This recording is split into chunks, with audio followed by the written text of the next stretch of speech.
Istituita dalla Regione Veneto nel 2020, la giornata regionale della Polizia Locale si svolse per la prima volta un anno fa a Venezia.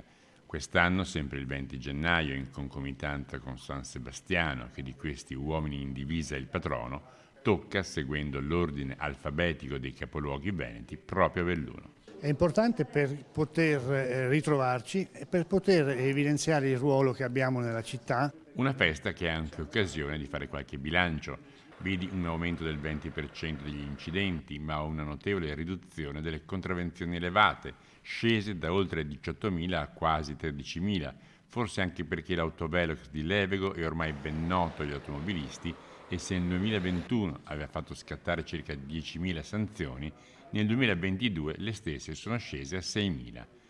Una trentina le contravvenzioni frutto dell'impiego del telelaser, scese da oltre 140 a poco più di 100 quelle causate da difetto di assicurazione e crollate da oltre 170 a nemmeno 60 quelle per l'uso del cellulare mentre si è alla guida. La nostra attività si concentra nel controllo della circolazione stradale, nel rilievo degli incidenti stradali e nei piani coordinati di coordinamento del territorio relati alla prefettura. La Polizia Locale è l'organo deputato al rilievo degli incidenti stradali, oltre che collabora al controllo e alla prevenzione della città per garantire la sicurezza urbana. A margine una nota sui parcheggiatori dello Spritz, che se ne infischiano del rispetto degli spazi.